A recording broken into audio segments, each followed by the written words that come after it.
Welcome back, Cardboard Warriors. How's everybody out there doing today? So I've been wanting to do more of these, my top 10 favorite cards and sets in the commons and uncommons because those are the cards that, most people just don't pay any attention to that are the surprise kind of, things down the road. They end up bringing up the value of a set because rares and mythics, you're lucky to get one in a box, but commons and uncommons, you're probably going to get a few in a box. Force of Will being the best example ever. It was an uncommon in alliances, and you could usually get two in a box, and it's the most expensive card in alliances now. So those are the cards that really surprise you. So I like highlighting the commons, uncommons, and I try to do a top 10 Innistrad commons, Crimson Vow, but I couldn't narrow it down to 10 of my favorites. So we're going to do the top 15 instead. And then actually a couple honorable mentions. So it's really the top 17. Uh, Obviously, we got to mention Sanctify. Sanctify is going to completely it just destroys the good old standby disenchant because it's a disenchant, but you also gain 3 life. So, and a white, a lot of times you want to gain life anyway. You got a lot of cards that really benefit from gaining life. So, Sanctify is going to completely just nullify Disenchant, which we've been using since 1993. The other one is the reprint of a Braid. I didn't want to put this in the top 15 because it is a reprint, but this is a great card for standard. Get rid of an artifact or do 3 damage to target creature. Just an awesome, awesome card. I'm glad they reprinted it in this set. Alright, so without further ado, let's get to our top 15. They're not in any particular order, just the 15 cards I think are probably the best ones. We'll start with this one, seeing how it's double-sided. So, Lantern Bearer. This is the only blue card that made the list for me, but there's just so many good 1-drops that create so much value in this set. This guy's a 1-drop 1/1 flyer, which is good on its own, but then it's also got the Disturb, so after it dies, you can recast it later on as an enchantment that gives a target creature +1/+1 and flying. So I do love these Disturb cards. I could probably make a whole list of just Disturbed cards because I really think it's a great mechanic. But I just like being able to reuse a card later on that's already died early on in the game. So I like fast, aggressive cards, but then you can actually use it later on when the game gets a little more serious. Alright, next up is the only green card that made the list, Mulch. 1 green, 1 colorless. Reveal the top 4 cards of your library. Put all land cards revealed this way into your hand and the rest into your graveyard. If you can index the top of your library to make sure you got, some land cards on top, this card is going to be pretty awesome for that. Especially if you're running a lot of lands in your deck, just for thinning out the deck, getting rid of some of those lands so you can get to the cards you're trying to draw and cast with those lands. Great, great card. Next up, we only got a couple white cards. Piercing Light is a white shock that lets you scry 1. So that's pretty awesome. It only works on target attacking or blocking creature, which is a bummer. So if they're, using a creature with a special ability every turn, you can't get rid of them with this. But to get rid of attackers or blockers, 1 mana for 2 damage plus a scry. A lot of value in the 1-drops in this set. So I put that one on there. Next up is Traveling Minister. This is very similar to what was it, M21 guy, a 1-drop, 1/1, tap it to gain a life. But this one you can actually pump up your creature and gain a life. So again, a lot more bang for the buck out of these 1-drops in this set than the 1-drops we've had previously. Alright, now to the black cards. Gift of Fangs. I love this card. Yeah, it seems limiting because it only pumps up your creature if it's a vampire, but it's a 1-drop, -2/-2. It's a 1-drop removal. That's an enchantment. So even if you can't remove the creature, you can at least knock it down some. But this is going to be a great card, and with the enchantments deck with the Hateful Eidolon in it. So I love this card, especially for standard, because if you are running vampires, this is a must-have because it's removal or pump. So, great, great idea. I love the way that card works. I've drafted that a few times or used it in sealed, and it is very effective. Next up, Bleed Dry. This is the most expensive card on my list because I do like aggro, but 4-drop to do 13 damage to a creature is crazy. That gets rid of most anything on the board. Target creature gets -13/-13 until end of turn. If that creature would die, exile it. That's another great thing. You got a card that keeps coming back, you can get it exiled for 4 mana. So, a little pricey, but in sealed or standard or draft, I think that's going to be a huge, huge removal spell. Next up, Vampire's Kiss. It's 2-drop, but geez, the value you get out of this, you get to gain and drain for 2. You get to do 2 damage to them, and you gain 2 life, plus you create 2 blood tokens, which blood tokens aren't that fabulous. I don't like the blood tokens, really. I think 1 mana just to discard and sack it and draw a card is not that great. If it was a 0 cost, just sack it to discard and draw it, that would have been much better, but it's the blood tokens themselves really aren't the thing you're looking for in this set. It's the cards you can use them with, like the Blood Crazed Socialite. This one, great card. 4-drop, 3/3 with menace, but when it enters the battlefield, it creates a blood token, and then whenever it attacks, you may sacrifice a blood token.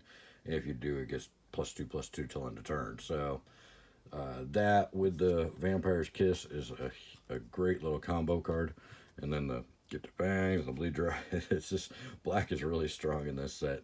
And the last black card is Undying Malice. This one, we've seen this card before, until end of turn. When this creature dies, return to the battlefield, tapped under its owner's control. Except now we get, for just 1 mana, we actually get a +1/+1 counter on it, too. So not only do you save your biggest threat, but you also get to pump it up, all for 1 mana. Great card. The rest of the cards, I believe, are all red. Again, these are in no particular order. Reckless Impulse.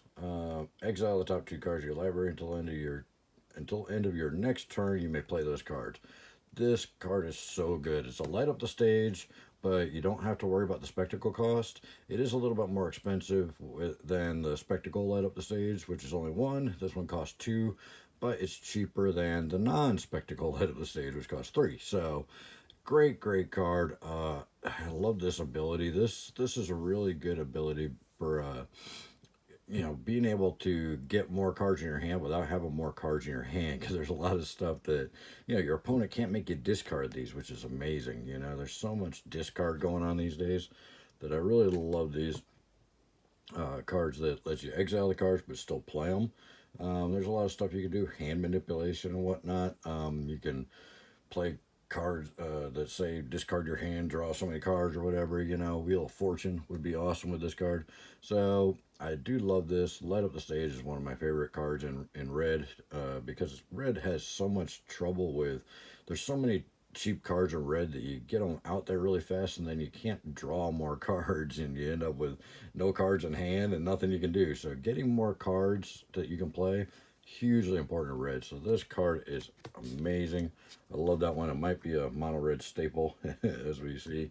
We'll have to see what happens. But next up is the Voldaren Epicure. Again, it's a 1-drop 1/1, but when it enters the battlefield, it deals 1 damage to each opponent, and you create a blood token. So, and it's a vampire. So black-red vampires is just going to be completely insane. So does blue-black zombies, but we'll get into that in another video. Next up is Kessig Flamebreaker. There's so many people running the Is It Spells decks right now.